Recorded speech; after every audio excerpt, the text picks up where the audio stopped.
আগুনে ফেলো। বিশাল আগুনের কুণ্ডলি করে সৈয়দনা ইব্রাহিমকে আগুনের কুণ্ডলির মধ্যে ফেলা হলো। হাতে পায়ে বড় বড় মোটা মোটা রশি দিয়ে বাঁধা সৈয়দনা ইব্রাহিমকে আগুনের কুণ্ডলির মধ্যে ফালায়। সৈয়দনা জিব্রাইল বলে, ও সৈয়দনা ইব্রাহিম, আপনি বলেন আমার পাখার আঘাতে আগুনগুলো এক পাশ থেকে আরেক পাশে, এক দেশ থেকে আরেক দেশে উড়িয়ে নেই, বিশাল আগুনের কুণ্ডলিকে এক ঝাপটা মেরে থামিয়ে দেই। সৈয়দনা ইব্রাহিম বলে, কোনো দরকার নাই, কারণ আগুনের মালিক আমার সাথে আছে। রাডাই, I don't need your help, আমার কোনো সাহায্যের দরকার নাই, কারণ আগুনের যে রব সে আল্লাহ সবকিছু দেখে কি দেখে না। বিশাল বড় মোটা মোটা রশি দিয়ে সৈয়দনা ইব্রাহিমের হাত আর পা বেঁধে আগুনের মধ্যে ফেলে দেয়া হলো। মুহূর্তের মধ্যে আগুনগুলো দাউ দাউ করে জ্বলতে শুরু করলো। হাতের রশিগুলো পায়ের রশিগুলো মুহূর্তের মধ্যে জ্বালিয়ে দেয়। বিশাল বড় বড় তক্তা জ্বালিয়ে দেয়, লাকড়ি জ্বালিয়ে দেয়, কিন্তু সৈয়দনা ইব্রাহিমের একটা পশমও জ্বালায় না। আজও যদি তোমাদের মাঝে কেউ ইব্রাহিমের মতো ঈমান আনিতে পারো, অগ্নিকেও পুষ্প বলে পরিণত করিতে পারো, ঠিক কিনা? মুসার মতো ঈমান হলে রাস্তা হবে সাগর জলে, ইউসুফের মতো ঈমান হলে একে একে দরজা খোলে। নবী ইব্রাহিমের মতন ঈমান যদি আজও থাকে বিদ্যমান, অগ্নিকুণ্ডে দেখতে পাবে খুবসুরত এক ফুল বাগান। সুবহানাল্লাহ পড়েন। আল্লাহ বলেন, কুলনা ইয়া নারু কুনি বারদান ওয়া সালামান আলা ইব্রাহিম। আল্লাহ বললেন, আগুন, দুনিয়ার শুরু থেকে তোকে একটা ধর্ম আমি দিয়েছি, যা পাবি জ্বালিয়ে ছারখার করে দিবি, কিন্তু আজকে কয়েকদিনের জন্য তোর জ্বালানোর ক্ষমতা আমি আল্লাহ কেড়ে নিলাম। তে আমার ইব্রাহিমের জন্য ঠান্ডা হয়ে যা। কি হয়ে যা? তবে আগুন খবরদার এত বেশি ঠান্ডা হবি না যাতে ইব্রাহিমের সর্দি না লেগে যায়। সুবহানাল্লাহ পড়ে। আগুন বলে, আল্লাহ বললা ঠান্ডা হ, আবার বললেন বেশি ঠান্ডা হবি না যাতে সর্দি না লেগে যায়। আমি কি করুম? আল্লাহ কয়, বারদাউ ওয়া সালামান আলা ইব্রাহিম। আমার ইব্রাহিমের জন্য এয়ার কন্ডিশন, নাতিশীতোষ্ণ, গরম নয় ঠান্ডা নয়, এরকম জান্নাতের গুলবাগিচা হয়ে যা। আল্লাহু আকবার। সাইয়েদনা ইব্রাহিম আগুনের ভিতরে 40 দিন ছিলেন। চিল্লা এখন কয়দিন? একটা পশমও পুড়ে নাই। আগুন থেকে বেরিয়ে উনি অনেক দিন বেঁচে ছিলেন। শেষকালে নাতিপুতিদের সাথে যখন গল্প করতেন তখন বলতেন, নাতিরা, আমার জীবনের সবচেয়ে আরামদায়ক সময় কেটেছে নমরুদের আগুনের ভেতরে ওই 40 দিন। ওই 40 দিন যেই সুখ, আমোদ, ফুর্তি, আনন্দে আমি ছিলাম, আমার জীবনে কোনো সময় কোনো মুহূর্তে এত সুখ, এত আনন্দ, এত চমৎকার সময় আমি কাটাই নাই। চিল্লা এখন সুবহানাল্লাহ। এবার আল্লাহ ডেকে বলে, নমরুদ, টাইম ইজ আপ, তোর সময় শেষ, অনেক বেড়েছিস, অনেক সুযোগ দিয়েছি, আর না। আমি আল্লাহ সব সময় ধরি না, ধরলে ধরে না, ধরলে আল্লাহ ছাড় দেয় কিন্তু ছেড়ে দেয় না। সুবহানাল্লাহ পড়েন। আল্লাহ কি দেয়? ছেড়ে দেয় না। আল্লাহ বলে, নমরুদ, এবার তোর শাস্তির পালা। তোরে আমি ফেরেশতা দিয়ে মারবো না, জিন দিয়ে মারবো না, সাইয়েদনা ইব্রাহিম দিয়ে মারবো না, তোরে মারবো আমি ল্যাংড়া মশা দিয়া। সুবহানাল্লাহ পড়ে। আল্লাহর বাহিনী, বাউদা জুনদুম মিন জুনুদুল্লাহ, এই মশাগুলো কিন্তু আল্লাহর সৈনিক। এই বাতাস আল্লাহর সৈনিক। 50 আর 70 কিলোমিটার বেগে যদি একটা বাতাস বয়, সব শেষ হয়ে যাবে, ঠিক কিনা? এই জলোচ্ছ্বাসগুলো আল্লাহর সৈনিক, এই ভূমিকম্প আল্লাহর সৈনিক। ছোট্ট একটা ল্যাংড়া মশা নমরুদের নাকের ভিতরে দিয়ে ঢুকে কামড়াতে শুরু করছে। নমরুদ লাফাইতে শুরু করছে। নমরুদ রে সবাই কয়, নমরুদ তুমি ড্যান্স দাও কেন? কয়, ড্যান্স না, মশায় কামড়ায়। মশারও কামড়ানো বাড়াই দিছে। নমরুদ এবার I M A disco dancer, disco dancer হয়ে গেছে। খালি লাফায়, খালি ডান্স দেয়। আহা, নিজের মাথার মধ্যে নিজে আঘাত করে, ঘুষি মারে, কিন্তু মশা বের হয় না। ও মিয়া, এই মশা ঢুকছে কার অর্ডারে? এটা যদি বেরোতে হয়, বেরো হবে কার অর্ডারে? সে মাথার মধ্যে কিল মারে, ঘুষি মারে, নিজে আহত করে ফেলে, মাগার মাথা থেকে মশা বের হয়। নাকের ভিতর দিয়ে মশা ঢুকে কামড়ানো, এটা কি চারটেখানি কথা? শীতকালে যখন কাঁথা গায়ে দিয়ে শুয়ে থাকি, মশা যখন পন পন পন পন করে কানের সামনে, খারাপ লাগে না? আবার কাঁথা টাথা সরিয়ে আবার শুয়ে, আবার বন বন বন বন। তো কানের সামনে পন পন করলে যদি আপনার এত কষ্ট লাগে, নমরুদের নাকের ভিতর দিয়ে ঢুকছে। মস্তিষ্কে কামড়াচ্ছে, ওর কেমন লাগে? নমরুদ আর পারে না, অসহ্য, নিজের নিজে মারতে মারতে হাত পা কপাল সব লাল করে ফেলছে।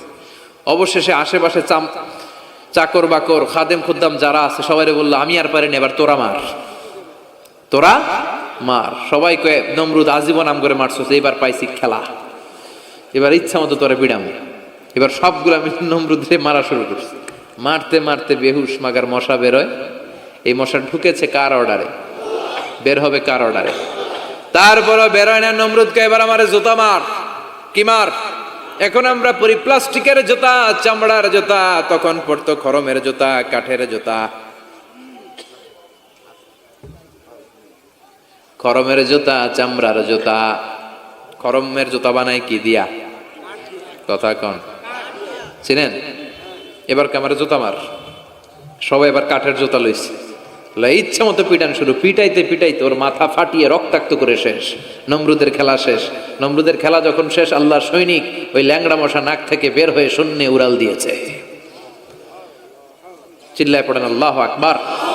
পৃথিবীতে কেউ তো স্থায়ী হয় না, হোক না সে ফেরাউন কিবা নমরুদ। কেউ ভাবে চিরদিন রয় না, কেউ ভাবে চিরকাল রয় না। পৃথিবীতে কেউ তো স্থায়ী হয় না, হোক না সে ফেরাউন কিবা নমরুদ। কেউ ভাবে চিরদিন রয় না। চিল্লায় বলেন ঠিক কিনা?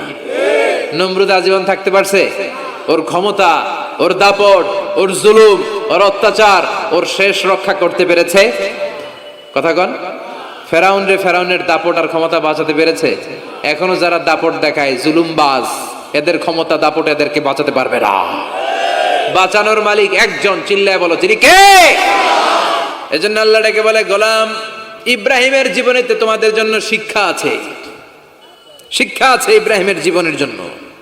ও নবী, আমি এই কিতাবকে আপনার কাছে পাঠিয়েছি অন্ধকারচ্ছন্ন মানুষগুলোকে অন্ধকার থেকে আলোর দিকে নিয়ে যেতে।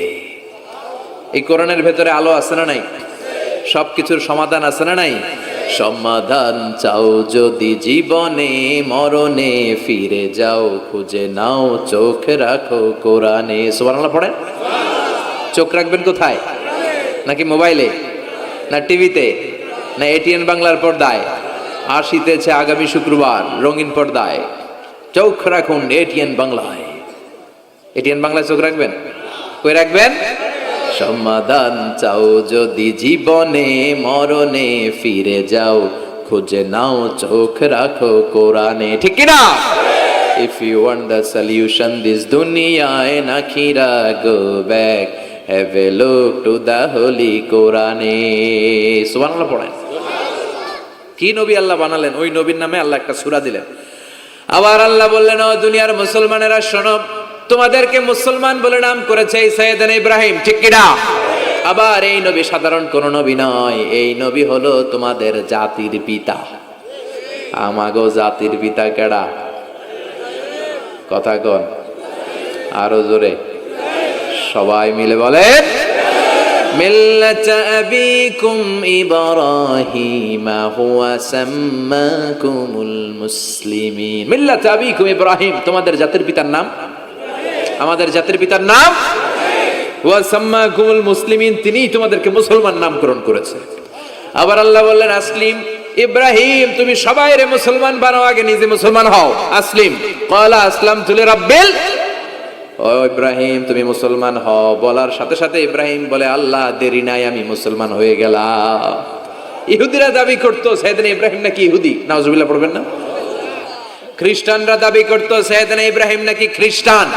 আল্লাহ বলে, মা কানা ইব্রাহিম ইয়াহুদিয়াও ওয়ালা নাসরানিয়াও ওয়ালাকিন কানা হানিফাম মুসলিমা। আল্লাহ বলে, আমার ইব্রাহিম ইহুদি নয়, আমার ইব্রাহিম খ্রিস্টান নয়, আমার ইব্রাহিম পাক্কা মুসলমান। হানিফান মুসলিমা, পাক্কা মুসলমান, ওনার ইসলামে কোনো সন্দেহ। এজন্য আল্লাহ খুশি হয় ওনার একটা উপাধি দিলেন। উপাধিটা হলো লা হালিম। ইন্না ইব্রাহিম লা হালিমুন আওয়াহুম মুনিব। আমার ইব্রাহিম সহনশীল, আমার ইব্রাহিম ভদ্র। সুবহানাল্লাহ বলেন। আমাদের বাংলাদেশে আমাদের মুসলমানদের মধ্যে এটার সবচেয়ে বড় অভাব, সহনশীলতা আমাদের নাই। কথা কর, নিজে যেটা বুঝি ওইটাই। আমি তাবলীগ করি, আমি মনে করি আমি হক, বাকি সব বাতিল। এই সমস্যাগুলো বাগেরহাটে আছে না নাই? হ্যাঁ, আমি যদি জামাত ইসলাম করি, আমি মনে করি আমি হক, বাকি একটা দলর আমি হক বলতে চাই না। আছে না এরকম? আমি আহলে হাদিস, সো আমি হক, আর বাকি যা আছে সব বাতিল। আমি কওমি, তো আমি ভালো, আলিয়া সব খালিয়া। কথা কর। আবার আমি আলিয়া, আমি ভালো, কওমিয়া সব শেষ। এই ঠেলা ঠেলে এই দেশে আছে না নাই? এক ইসলাম, এক নবী, এক কোরআন, এরপরে সহনশীলতা নাই। সে অন্য নেশাবে পড়ুক, সে অন্য মতদর্শের হোক, সে তো আমার ভাই। সবচেয়ে বড় পরিচয়, সেও মুসলিম, আমিও মুসলিম। এই চিন্তাটুকু নাই। আল মুমিনুনা ইখওয়া, ব্রাদারহুড, ভ্রাতৃত্বের এই বন্ধনটা আমাদের মধ্যে নাই। আমরা একে অপরকে গালিগালাজ করতে দেরি করি না, একটু চিন্তা করি না। কাফের বলে ফতুয়া দিতেও দেরি করি না। কথা কন, ফতুয়া আছে না নাই? কয় তুই কাফের 10 কারণে, তুই কাফের 20 কারণে, তোর দাদা কাফের, তোর নানা কাফের, তোর পীর সাহেব হুজুর কাফের। আছে না নাই? তোর এই কাফের পীর সাহেব মারা গেলে, এই পীর সাহেবের যে কবরে শোয়ানো হবে, ওই কবরের উপরে যে ঘাস উঠবে, ওই ঘাস যে গরু খাবে, ওই গরুর যে দুধ খাবে, ওইটাও কাফের। আছে না নাই? খালি ফতুয়াবাজি। আল্লাহ বললেন আমার ইব্রাহিম ফতুয়াবাজি করে নাই। ইন্না ইব্রাহিম লা হালিমুন আওয়াহুম মুনিব, আমার ইব্রাহিম ছিল সহনশীল, ভদ্র একজন নবী। চিৎকার করে বলতে হবে ঠিক কি না? আবার আল্লাহ বললেন আমার ইব্রাহিমকে আমি খলিল উপাধি দিয়েছি।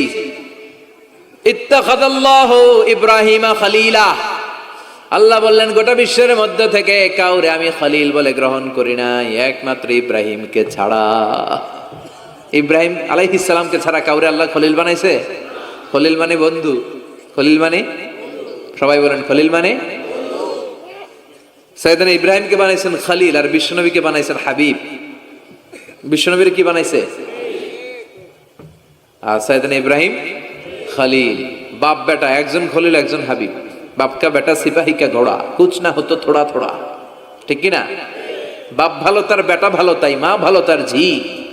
গাই ভালো তার দুধ ভালো রে, দুধ ভালো তার ঘি। বাবা যদি ভালো হয় ছেলে ভালো, মা যদি ভালো হয় মেয়ে ভালো, গাই যদি ভালো হয় দুধ ভালো, দুধ ভালো তো ঘি ভালো। কথা বলেন। যেমন বাপ তেমন বেটা। বাবা হলেন খলিল, ছেলে হলো হাবিব। খলিল মানেও বন্ধু, হাবিব মানেও বন্ধু। খলিল মানে এমন বন্ধু যেই বন্ধু আল্লাহরে খুশি করার জন্য কাজ করে। কথা বুঝতে হবে। খলিল মানে এমন বন্ধু যেই বন্ধু আল্লাহরে খুশি করার জন্য কাজ করে। আর হাবিব মানে এমন বন্ধু যেই বন্ধুরে খুশি করার জন্য আল্লাহ নিজেই কাজ করে। কার দাম বেশি? হাবিবের দাম বেশি। সুবহানাল্লাহ কইবেন না? এই বাপ বেটার মধ্যে অনেক দিক দিয়ে মিল আছে না নাই? সাইয়েদনা ইব্রাহিম বাবা, বিশ্বনবী ওনার অধস্তন সন্তান। এই বাপ বেটার মধ্যে অনেক মহব্বত আছে না নাই? মিল আছে না নাই? আমি কোরআন হাদিস ঘেটে 60টা মিল পেয়েছি। কয়টা? সাইয়েদনা ইব্রাহিম আর বিশ্বনবীর মধ্যে 60টা মিল খুঁজে পাওয়া যায়। শুনবেন? হ্যাঁ, কষ্ট হচ্ছে না? 1 নাম্বার মিল হচ্ছে ফেস কাটিং এ মিল। সাইয়েদনা ইব্রাহিমের চেহারা যেমন ছিল, বিশ্বনবীর চেহারা প্রায় ওইরকমই ছিল। বিশ্বনবী যখন মেরাজ রজনীতে এক এক আকাশে এক এক নবীর সাথে দেখা করেছেন, দুনিয়ায় এসে সাহাবাদেরকে শোনাচ্ছিলেন এই নবী এমন, ওই নবী দেখতে এমন, এই নবীর চেহারা এমন। এরকম যখন বলছিলেন, সাইয়েদনা ইব্রাহিমের কথা যখন তিনি বলতে শুরু করলেন, উনি বললেন আম্মা ইব্রাহিম ফানজুরু ইলা সাহিবিকুম। আর সাইয়েদনা ইব্রাহিম দেখতে কেমন জানো? দেখতে চাইলে আমার দিকে তাকাও। তার মানে বিশ্বনবীর চেহারা যেমন ছিল, সাইয়েদনা ইব্রাহিমের চেহারা অনেকটা তেমন ছিল। এই চেহারার দিক দিয়ে ফেস কাটিং এ বাপ বেটার মধ্যে মিল আছে না নাই? 2 নাম্বার, এই কোরআনের ভেতরে রব্বুল আলামিন বিশ্বনবীর ক্ষেত্রে উসওয়ায়ে হাসানা ব্যবহার করেছেন। আবার সাইয়েদনা ইব্রাহিমের ক্ষেত্রেও উসওয়ায়ে হাসানা ব্যবহার করেছেন। লাকাদ কানা লাকুম ফি রাসূলিল্লাহি উসওয়াতুন হাসানা, তোমাদের জন্য রাসূলের জীবনে উত্তম আদর্শ আছে না নাই? আল্লাহ রাসূলের ক্ষেত্রে আল্লাহ বললেন উসওয়ায়ে হাসানা। আবার সাইয়েদনা ইব্রাহিমের ক্ষেত্রেও বললেন উসওয়াতুন হাসানা ফি ইব্রাহিম। ইব্রাহিমের জীবনেও উসওয়ায়ে হাসানা আছে। উসওয়ায়ে হাসানা মানে নিদর্শন বা মডেল, আমাদের অনুকরণীয় ব্যক্তিত্ব। আমাদের অনুকরণীয় ব্যক্তিত্ব হচ্ছে নবীরা, কবিরা না। কথা কন, কবিরা আমাদের মডেল না নবীরা? নায়করা আমাদের মডেল না নবীরা? সালমান খান আমাদের মডেল নয়, শাহরুখ খান মডেল নয়, ঋত্বিক রোশন আমাদের মডেল নয়, কোন নায়ক নায়িকা গায়ক গায়িকা ডান্সার সেলিব্রিটি আমাদের মডেল নয়। আমাদের মডেল হচ্ছে বিশ্বনবী, আমাদের মডেল হচ্ছে সাইয়েদনা ইব্রাহিম। চিল্লায় বলেন ঠিক কিনা? এজন্য আল্লাহ কোরআনের মধ্যে দুজনের ক্ষেত্রেই বললেন উসওয়ায়ে হাসানা, দুইজনই উত্তম আদর্শ। কয়টা মিল পাইলেন? মনোযোগ নাই? মনোযোগ আছে না গেছে? 3 নম্বর মিল, এই দুইজন নবী ছিলেন উলুল আজমি মিনার রুসুল। এই দুনিয়ায় যতগুলো নবী এসেছে তার মধ্যে 5 জন নবী ছিল শ্রেষ্ঠ। এই 5 জনের মধ্যে বাপ বেটা আছে না নাই? খেয়াল রাখবেন, উলুল আজমি মিনার রুসুল দৃঢ় প্রত্যয়ী নবী 5 জন। কারা? সাইয়েদনা নূহ, সাইয়েদনা ইব্রাহিম, সাইয়েদনা মূসা, সাইয়েদনা ঈসা, বিশ্বনবী মুহাম্মদ রাসূলুল্লাহ। এই 5 জন হচ্ছে উলুল আজমি মিনার রুসুল। এই 5 জনের মধ্যে বাপ বেটা 2 জন আছে না নাই? এরপরে বাপ বেটার মধ্যে আরেক মিল হচ্ছে বিনাউল কাবা। বাপ বেটা 2 জনই কাবা বানিয়েছে। বিশ্বনবী বানিয়েছে ছোট্টবেলায়, সাইয়েদনা ইব্রাহিম বানিয়েছে বৃদ্ধ বয়সে। ঠিক কিনা? বানাইছে না? বিশ্বনবী বানাইছে যখন বয়স একেবারে কম। কোন বর্ণায় 8, কোন বর্ণায় 10। 10 বছরের বাচ্চা বড় না ছোট? কথা কন। এই ছোট্ট মুহাম্মদ সাল্লাল্লাহু আলাইহি ওয়াসাল্লাম তিনি পাথর কেটে কেটে, পাথর কাঁধে নিয়ে বহন করে করে কাবা ঘর নির্মাণ করেছে। ওনার সমবয়স্ক বন্ধুরা তারাও বিশ্বনবীর সাথে পাথর টেনেছে, কিন্তু সবগুলা টানছে লুঙ্গি খুললা। কেমনে? কথা কন। ছোট বাচ্চারা লুঙ্গি খুলে ফেলে না? সবাই লুঙ্গি খুলে লুঙ্গি ভাঁজ করে কাঁধের মধ্যে রেখেছে। এরপরে কাঁধের উপর পাথর নিয়ে পাথর টেনেছে যাতে কাঁধে ব্যথা না পায়। কিন্তু বিশ্বনবী তো লুঙ্গি খোলে না। সুবহানাল্লাহ পড়েন। বিশ্বনবীর লজ্জাস্থান কেউ দেখে নাই।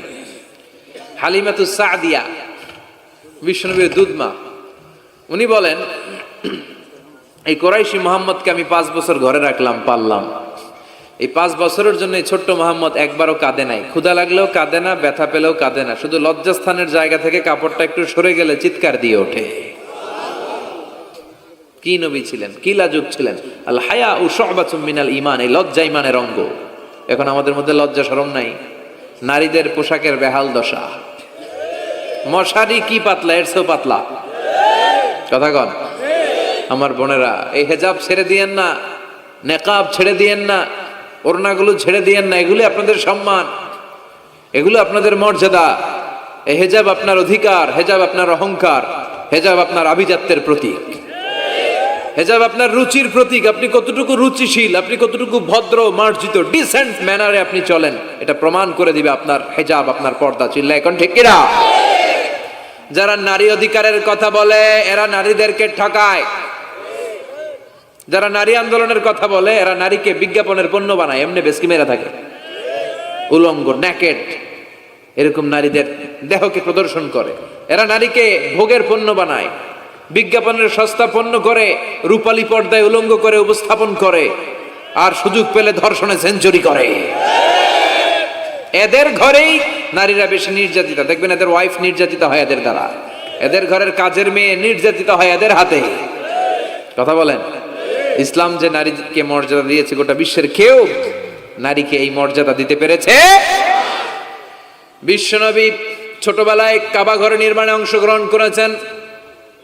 10 বছর বয়সের মুহাম্মদ অন্যান্য সাথীদের সাথে পাথর টানে, সবাই লুঙ্গি খোলে কাঁধে রেখে, তারপরে পাথর টানে। বিশ্বনবী পাথর টানে লুঙ্গি না খোলে। সুবহানাল্লাহ। বিশ্বনবীর চাচা আবু তালেব বলে, এই ভাতিজা মুহাম্মদ করো কি? সবাই লুঙ্গি খুলছে, তুমিও খোলো। বিশ্বনবী কেন? আমি খুলুম না। বিশ্বনবী বলে খুলবো না। আবু তালেব বিশ্বনবীর লুঙ্গির গোছা ধরে টান মারছে খোলার জন্য। টান মারার আগে বিশ্বনবী বেহুশ হয়ে জমিনে পড়ে যায়। ওনার সিক্রেট অর্গান, লজ্জাস্থান কেউ দেখে নাই। সুবহানাল্লাহ পড়বেন না? তার মানে উনি কাবা ঘর নির্মাণের কাজ করেছেন ছোটবেলায়, আর সাইয়েদনা ইব্রাহিম করেছেন বয়স্ক হয়ে। সুবহানাল্লাহ কইবেন না? এরপরে আরেকটা মিল হলো বাপ বেটা দুজনে হিজরত করেছেন। বিশ্বনবীও হিজরত করেছেন, সাইয়েদনা ইব্রাহিমও। বিশ্বনবী হিজরত করেছেন মক্কা থেকে মদিনায়। সাইয়েদনা ইব্রাহিমের জন্ম হয়েছে ইরাকের বাবেল নগরীতে। তিনি বাবেল থেকে হিজরত করে ফিলিস্তিন, ফিলিস্তিন থেকে মিশর, মিশর থেকে সৌদি আরব, ওখান থেকে মক্কা থেকে আবার মিশর, আবার বাবেল। সুবহানাল্লাহ। গোটা বিশ্বের সব আল্লাহওয়ালাদের, ইসলাম প্রিয়দের, ইসলামের পক্ষে শক্তি যারা, তাদের একই নমুনা, নিজ ঘরে পরবাসী, নিজ এলাকায় পরবাসী। হকের কথা বলার কারণে নিজ এলাকায় তারা থাকতে পারে না, নিজ ঘরে ঘুমাতে পারে না, বাধ্য হয়ে অন্য জায়গায় গা ঢাকা দিয়ে চলতে হয়। চিল্লা এখন ঠিক কিনা? বিশ্বনবীর জীবনে যে ঘটনা, সাইয়েদনা ইব্রাহিমের জীবনে একই ঘটনা। হিজরত করেছে, আল্লাহ বলে ওয়ালা তাহিনু ওয়ালা তাহজানু, ভয় নাই, চিন্তা নাই, আনতুমুল আ'লাউনা ইন কুনতুম মুমিনিন, বিজয় তোমাদের হবেই যদি তোমরা মুমিন হও, যদি তোমরা, তবে ঈমানটা হতে হবে পাক্কা ঈমান। ঈমান ঈমানে পার্থক্য আছে না নাই? কথা কন। যে ঈমানে প্রয়োজনে জ্বলে ওঠে না, যে ঈমান সত্য ন্যায়ের কথা বলে না, এরকম ঈমান আছে না নাই?